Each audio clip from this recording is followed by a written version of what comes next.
On vous souhaite la bienvenue à ericlato.com. Dans quelques instants, on reçoit le président et fondateur de Extrait Communication, Patrick Vincent. Son entreprise est maintenant établie ici, une agence spécialisée principalement dans le web.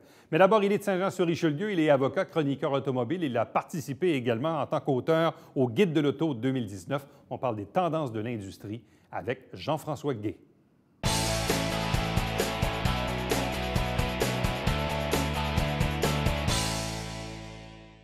Quand on est au mois de septembre, c'est le moment de parler des tendances de l'industrie de l'automobile avec la sortie du Guide de l'auto 2019. C'est la 53e édition.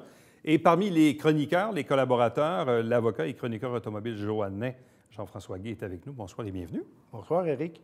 Combien d'années dans le monde des chroniques automobiles? Oh, là, tu me forces à dire mon âge. J'ai commencé au Canada français en octobre 83. Quand même. Donc, ça... Là, je viens de réaliser, ça va faire 35 ans là, dans quelques semaines. Ça va vite. C'est incroyable. Bon. C'est quoi les tendances de l'industrie dans le monde de l'automobile cette année? Bien, les tendances, moi, je vous dirais, c'est un petit peu... c'est répétitif de l'an passé. L'an passé, on avait beaucoup de VUS sous-compacts, mais de marques généralistes. Là. On parle des véhicules de marques d'entrée de gamme. Là, cette année, c'est davantage des véhicules de luxe. On pense au Volvo XC40. On pense aussi au BMW X1 qui a été refondu.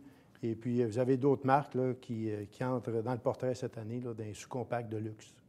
Il se vend moins de berlines qu'auparavant et plus de VUS qu'avant. C'est une tendance qui est pas mal installée. Oui, beaucoup moins, parce que, regardez, Ford nous a annoncé, en tout cas, Ford nous a annoncé beaucoup de choses au cours des 20 dernières années, mais il reste à savoir s'ils vont passer à l'acte. Ils veulent enlever la Fusion, ils veulent enlever la Focus. La Fiesta, c'est la même chose. Possiblement la Taurus, même, c'est un véhicule qui est très populaire auprès des forces policières. Donc, c'est un peu bizarre comme raisonnement parce qu'on nous dit de diminuer notre consommation de carburant.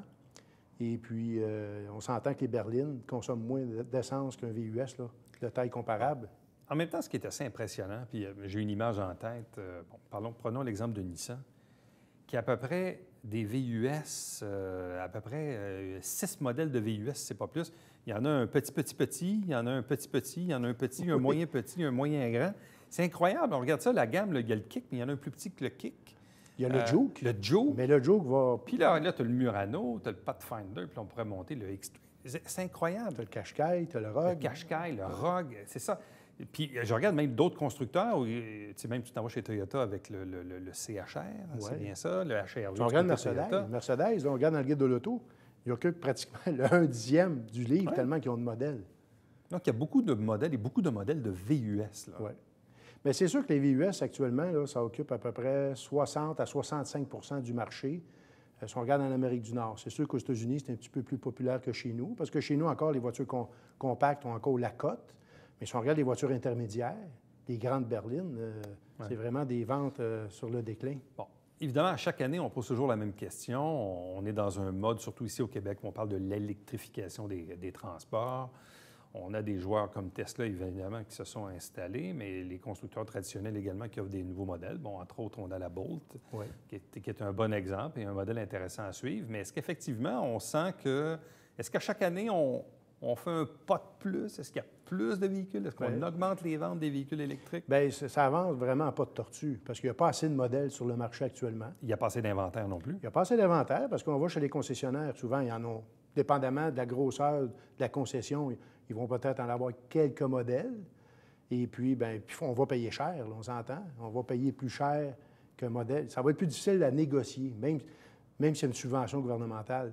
Mais là encore là, l'Ontario, vous savez, l'Ontario avait une subvention importante. Nous autres, c'était 8 000 pour une voiture entièrement électrique. L'Ontario, c'était 14 000 mais là, ils viennent complètement d'abolir ce genre de subvention-là. Qu'est-ce que ça va faire au niveau des ventes? Je ne sais pas, parce que ça, c'est sûr que ça donne un boom pour les ventes au Canada. Mais là, sans la subvention de 14 000 en Ontario, je n'ai pas l'impression que les voitures électriques vont se vendre. Actuellement, est-ce que la Bolt est le meilleur produit électrique rechargeable? Moi, je vous dirais le meilleur produit, dans le meilleur des deux mondes, moi, j'en reviens toujours à la Chevrolet Volt avec le V et non pas la Bolt, parce que c'est une voiture hybride rechargeable qui donne une autonomie d'environ 80-85 km en mode électrique, ce qui est amplement suffisant. Pour des déplacements. Pour des déplacements. Et puis, les voitures entièrement électriques, on est bien placé à Saint-Jean-sur-Richelieu pour en parler. On a connu, il y a 20 ans, la panne qui a duré pratiquement 30 jours sans électricité. Je regarde, je regarde Québec solidaire qui nous propose d'abolir les véhicules à essence en 2030. Je pense ils vivent à Montréal, ils n'ont pas vécu dans le triangle noir, parce que sans électricité, une voiture électrique, on fait quoi? Parce qu'il faut toujours se rappeler qu'au début du siècle, au début du 20e siècle, la question s'est posée auprès des constructeurs. Ils ont pensé, est-ce qu'on va dans l'électrique? Parce que les voitures électriques hybrides existaient. Porsche, la première voiture Porsche, c'était une voiture hybride électrique. C'était une grosse voiture, mais c'était comme ça, un peu comme les locomotives. Mais ils ont décidé d'y aller avec l'essence parce qu'ils ont voulu explorer l'Ouest canadien, l'Ouest américain. Puis, côté pratique, d'essence, ça reste un véhicule à essence. L'électricité, on va être dépendant de l'électricité. Puis, une autre affaire, si jamais les véhicules à essence sont abolis, le gouvernement va taxer, ne pourra plus taxer l'essence. Qu'est-ce qu'ils vont faire? Ils vont taxer l'électricité. Il faut qu'ils aillent chercher des revenus quelque part. C'est sûr. Ça va être peut-être assez dispendieux, finalement. Qu'est-ce qu'on retrouve cette année dans cette Bible c'est lourd, c'est une grosse publication? Quels sont les principaux faits saillants du guide de cette année? Bien, moi, je vous dirais, comme à tous les ans, le guide se spécialise dans les matchs comparatifs. Donc, vous avez un match comparatif. Tantôt, on parlait des VUS compacts de luxe. Vous avez un match par rapport à ça. On pense au nouveau Volvo XC40, BMW X2, la refonte du X1, le Countryman aussi, le Mini Countryman qui a été redessiné. On retrouve aussi un dossier sur les voitures électriques, voitures électriques. Mais moi, je vous dirais, cette année, c'est l'année des camionnettes, encore une fois. Parce que vous avez le Ram 1500, qui a été la camionnette pleine grandeur, qui a été redessinée, repensée. Consommation de carburant aussi à la baisse. Même chose du côté du Ford F-150, qui offre maintenant un moteur diesel, un V6 3 litres. Puis vous avez GM, le Silverado, Chevrolet Silverado, le GMC Sierra, qui ont été également entièrement refondus. Mais tu me fais penser aussi, chez GM, chez Chevrolet, on a quelques produits diesel, mais dont il n'y a pas énormément de marketing nécessairement, parce qu'il y en a des modèles. Même il y en a plus chez Vaux, mais il y en a chez Chevrolet. Exactement. GM, c'est parce que nous, les diesels, c'est très populaire au Québec. On s'entend que les Volkswagen, que ce soit les Jetta ou les Golf, aux États-Unis, le marché n'est pas vraiment là. Mais chez nous, je pense qu'il manque le bateau, à moins qu'ils veulent, peut-être un peu comme les voitures électriques, ne pas en vendre. Fait qu'ils ne font pas Ils disent pas trop, c'est ça. Ils disent pas trop. Parce qu'on a quand même la Cruze, qui fait du 5 litres au 100, moteur diesel. Vous avez aussi le Chevrolet Equinox, GMC Terrain, qui fait environ du 6, 5, 7 litres au 100. Ce qui est quand même beaucoup moins que la concurrence, là. Vous allez payer un petit peu plus cher à l'achat, mais à long terme, vous allez rentabiliser la dépense additionnelle. Bon. Donc, dans ce guide de l'auto 2019, vous êtes une douzaine de collaborateurs. De ce nombre, toi, tu as signé 17 textes dans le présent livre.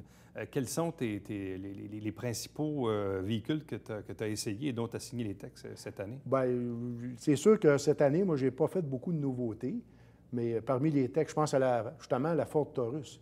La Ford Taurus, qui est un véhicule qui s'adresse maintenant davantage aux forces policières. J'ai fait quelques petits véhicules, là, mais disons que c'est pas des...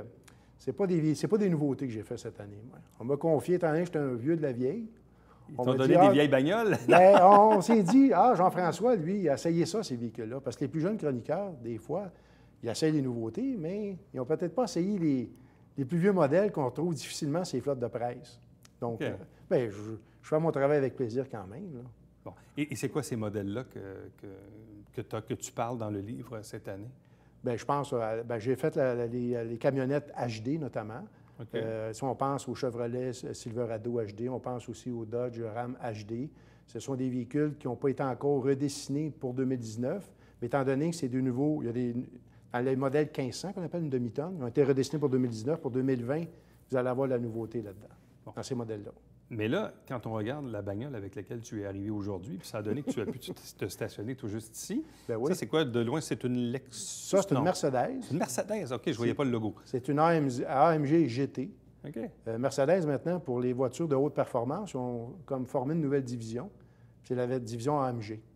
Donc, vous avez différents modèles parce que c'est une voiture de haute performance. Ça, c'est décapotable? Ça là est décapotable. On peut l'avoir en modèle coupé aussi. C'est un modèle 2 places. Donc, ça rivalise avec les Ferrari et Lamborghini de ce monde.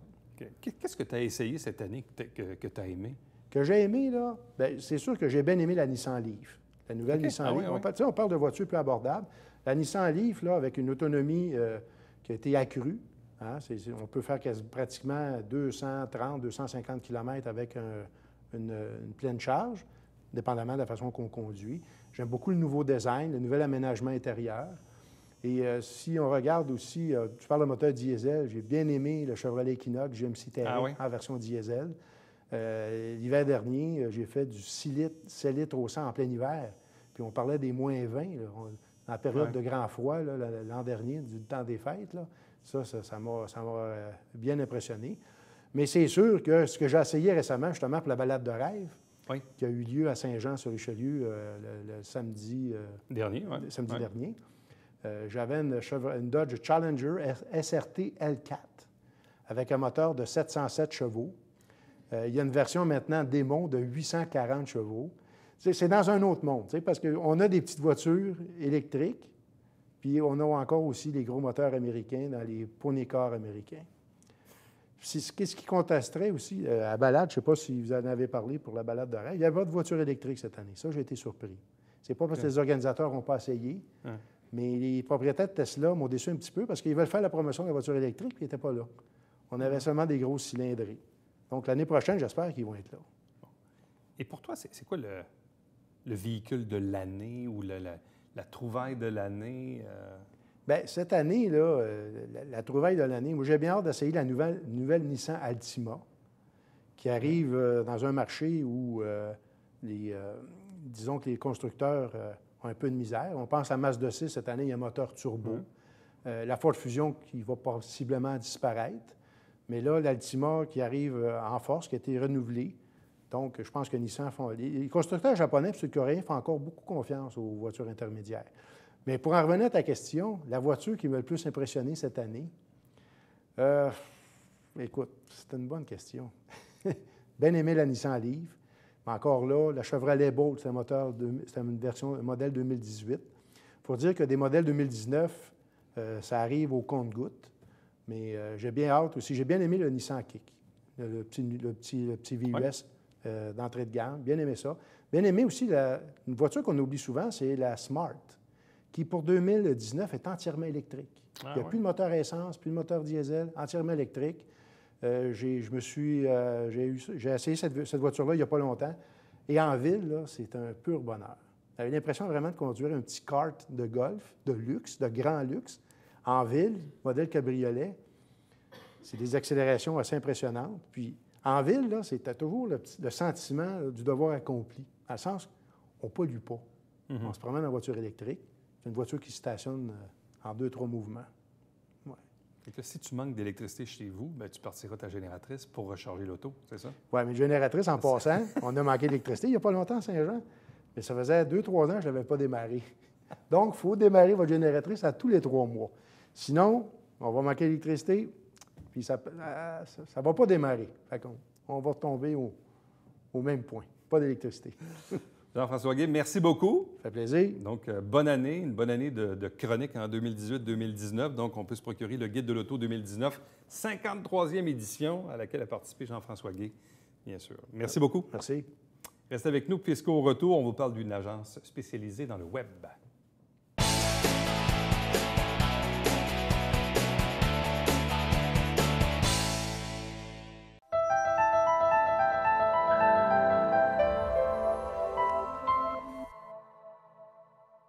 Mesdames et messieurs, bonjour et bienvenue à la Justice entre nous. Mon nom est Sylvain.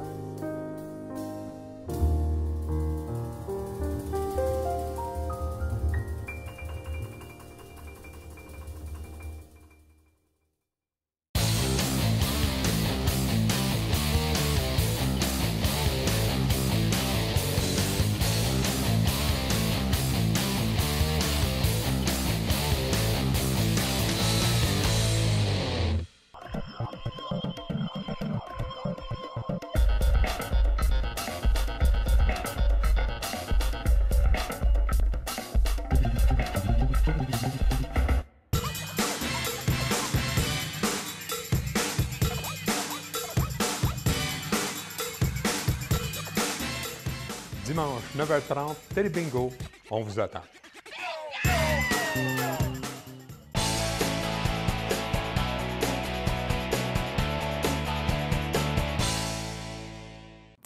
À chaque mois, le regroupement des travailleurs autonomes du Richelieu fait découvrir l'un de ses membres en le nommant le membre du mois. En même temps, cette personne est appelée à prononcer une conférence également devant son groupe. Et puis, très souvent, nous, on les invite ici à la télévision du Richelieu parce que ça permet aux gens de découvrir des travailleurs autonomes que nous avons dans notre milieu, des entreprises, des fois qui sont peut-être un peu plus petites, mais qui peuvent vous rendre drôlement service et qui progressent également dans cette communauté d'affaires. Aujourd'hui, on vous fait découvrir Patrick Vincent de Extrait Communication. Bonsoir et bienvenue. Bonjour Eric, merci. On est dans le monde du web principalement, parce que vous êtes devenu au fil du temps une agence principalement spécialisée dans le web. En fait, plus une agence de communication, web, vidéo, stratégie marketing maintenant aujourd'hui. L'agence, en fait, je viens du monde de la télévision, donc j'ai beaucoup travaillé dans le milieu de la vidéo. J'ai travaillé à TQS, mon père vient de TVA, donc la compétition. À l'époque. À l'époque, oui, effectivement, mais malgré que à la fin quand il a pris sa pré-retraite, en fait, de TVA, il est venu me rejoindre à TQS. On a fait l'émission avec Jean-Pierre Coilier des Macadam. On travaillait ensemble. J'ai travaillé sur l'émission de Caféine le matin avec Jean-François Barry, Paul Rivard, tout ça. Donc, j'ai vraiment grandi dans le milieu, dans le milieu de la télévision. À l'époque, le web n'était pas très populaire, donc je faisais beaucoup de vidéos corporatifs à l'extérieur de TQS. Donc, Et c'était quoi l'expertise à l'époque dans le monde de la télé? Principalement le boulot que je faisais. En fait, j'ai commencé à TQS au magasin technique. Donc, j'approvisionnais les caméramans et ainsi de suite. Je suis allé en studio, j'ai fait de la direction de plateau, assistant machiniste, caméra et tout. Ouais. Et qu'est-ce qui fait qu'on part d'une expérience en télé pendant un certain nombre d'années pour ensuite transiter vers soit fonder soi-même sa propre entreprise, puis s'en aller dans une agence de com? En fait, si on part du principe que j'ai grandi dans le monde de la télé, mon père avait une maison de production aussi, faisait beaucoup de doublage, faisait beaucoup de télévision et ainsi de suite. J'ai suivi pas mal le fil à ce niveau-là. Quand j'ai travaillé à TQS, j'ai fait partie de la faillite. Oui, 2007-2008, dans ces eaux-là. Oui. Et on s'est ramassé comme plusieurs techniciens sur le marché du travail. Donc, oui, il y en a qui sont allés à la TVA et ainsi de suite. On part du principe qu'on est surnuméraire, on travaille avec des horaires où on doit donner des disponibilités et ainsi de suite. Je voulais pas tomber là-dedans. Là. Non, j'avais plutôt envie de travailler plus à mon compte. Puis à cette époque-là, quand il y a eu la faillite, mon père était décédé. Et j'avais repris les rênes un peu de l'entreprise familiale. Okay. Donc, c'est ce qui m'a poussé à travailler dans le vidéo corporatif. Puis à cette époque-là, c'est ça, le web n'était pas très, très, très populaire. Il commençait à devenir de plus en plus populaire et accessible pour les entreprises. Donc, les vidéos corporatives que je faisais, mes clients disaient « Ah oui, j'aimerais ça peut-être... il y avait déjà un engouement de mettre des vidéos sur le web pour pouvoir propulser les entreprises. Ouais. Et là, j'ai fait comme Donc, j'ai étudié un petit peu le domaine du web. J'ai travaillé avec des collègues, j'ai donné des mandats en sous-traitance. Il y a 4-5 ans, j'ai rencontré ma collègue Gabrielle Laroche qui travaillait à Radio-Canada. Et on a fondé Extrait Communication, donc le volet web, vidéo sous le même toit. Elle s'occupait de la partie vidéo, je m'occupais de la partie web. Quand on regarde ça avec le recul, c'est quand même un cheminement intéressant parce qu'on part de quelqu'un qui a grandi dans le monde de la télé, qui a travaillé dans le monde de la télé. Bon, oui, fermeture de TQS, relève de l'entreprise familiale suite au décès du paternel. Puis là, après ça, de fil en aiguille, les choses se sont un peu amenées ou bousculées d'elles-mêmes pour arriver aujourd'hui à Extrait Communication. Exactement. Puis, oui, ça a été un cheminement quand même assez ardu parce que c'est sûr qu'à un moment donné, on se cherche, là, on sort de la télé et on se dit, vers où je m'enligne. Mais non, je pense que j'ai bien pris le flambeau. Aujourd'hui, en fait, on avait à cette époque-là, on a pris des bureaux à la Prairie. On a déménagé il y a 2 ans, 3 ans à Saint-Jean. Puis là, on commence à prendre beaucoup d'expansion à Saint-Jean. Et aujourd'hui, ça ressemble à quoi, Extra Communication? Donc, quels sont les principaux services que vous offrez en ce moment? Bien, tout ce qui a trait le web, référencement web, gestion des médias sociaux, qui est quand même un gros noyau aujourd'hui, création web, référencement, production vidéo, corporatif, stratégie marketing. On développe de plus en plus en stratégie marketing et par la stratégie marketing, on va aller développer le web et la vidéo. En quoi on réussit à se différencier des autres? Parce que quand même, une industrie, un domaine où il y a beaucoup de joueurs, oui. Des petits, des moyens, des grands. Bref, il y en a vraiment pour tous les goûts. Il y en a qui se spécialisent plus dans un segment plutôt qu'un autre. Donc, dans le cas d'Extra Communication, comment on réussit à se différencier des autres dans la compétition?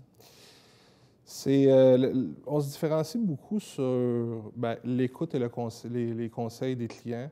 Je suis une personne qui donne l'heure juste à la clientèle. Je ne suis pas là pour vendre des produits ou des services que le client n'aura pas besoin. Souvent, les clients qui viennent nous voir ont des problématiques. Sont souvent en train de nous dire, j'ai eu telle problématique avec telle entreprise, et ainsi de suite. Donc, pour moi, comment je pourrais dire, c'est les problématiques qu'ils ont eues ailleurs, c'est de côté, on tourne la page, puis regarde, on va aller vers la performance de ce que vous voulez avoir aujourd'hui. Est-ce que les gens, parfois, je ne dirais pas qu'ils sont mal conseillés ou ils se conseillent mal eux-mêmes? C'est-à-dire que pour en rencontrer parfois, les gens disent « Ouais, moi, Facebook, Google, je connais ça, puis le site Web, c'est facile. » Puis finalement, se rendre compte à l'usure que c'est pas mal plus compliqué qu'on pense et ça évolue aussi plus rapidement qu'on pense. Oui. Donc, on n'est jamais finalement à jour parce qu'il y a toujours quelque chose de nouveau qui arrive. Ce qui fait que si on n'est pas là-dedans, on est vite dépassé. Définitivement. Puis, dans notre cas, à nous, on travaille dans ce domaine-là à tous les jours. À tous les jours, on voit les nouveautés.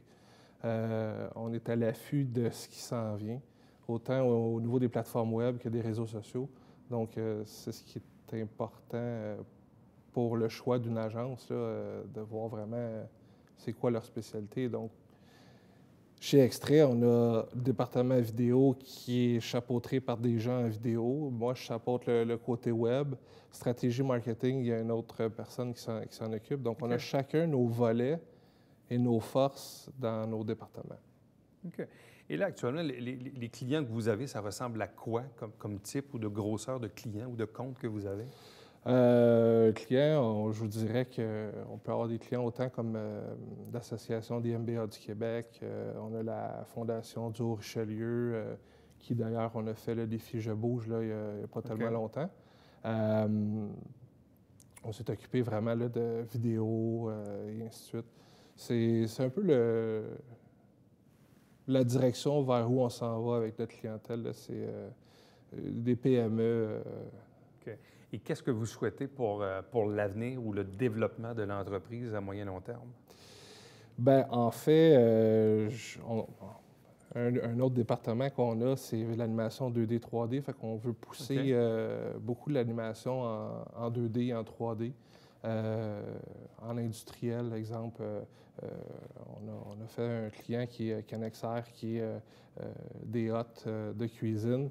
Puis en animation 2D, 3D, il fallait faire démontrer le mouvement de l'air et ainsi de suite. Donc, c'est un média qui est très convoité pour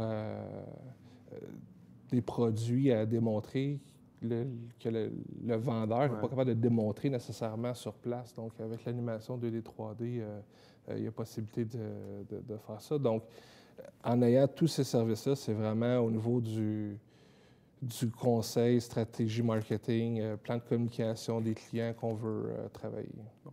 Pourquoi avoir fait le choix de s'installer ici à Saint-Jean-sur-Richelieu?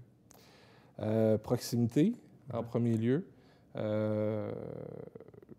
L'implication à Saint-Jean, je trouve qu'elle est bonne. J'aime les entreprises de Saint-Jean, j'aime les entrepreneurs, puis je suis résident de Saint-Jean aussi. Donc, ça aide un peu. Ça l'aide beaucoup, beaucoup. Bon. Et puis là, quel est pour vous cet intérêt, dans le fond, à participer au regroupement des travailleurs autonomes du Richelieu, qui est un organisme qui qui grandit d'année en année. Hein? Ben oui, effectivement, qui est rendu à 160 quelques membres. En fait, l'implication au niveau du regroupement, je trouve intéressant, c'est que c'est des gens qui aiment apprendre. C'est des gens qui quand on leur donne des conseils, ils le mettent en pratique. Donc, c'est ce que j'aime travailler avec mes clients. La valeur numéro 1 de l'entreprise, c'est le plaisir.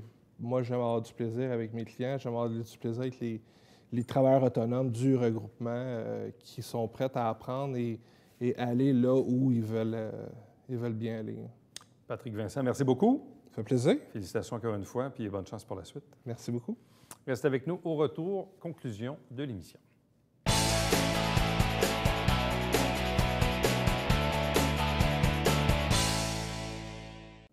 Vendredi 12 octobre, c'est le déjeuner réflexion du parrainage civique du Haut-Richelieu et l'invité cette année, c'est Steve Trinque de l'agence EMIXO, qui est également la personnalité d'affaires de l'année à la Chambre de commerce. Et puis également, je vous mentionne qu'à chaque semaine, ici, à la télé du Richelieu, on vous présente des extraits des travaux du Conseil de ville. L'émission se retrouve également sur le web et chaque dimanche matin, 9h30 en direct, 4 000 $ en prix pour le Télémingo et 30 dépositaires pour acheter vos livrets. À demain!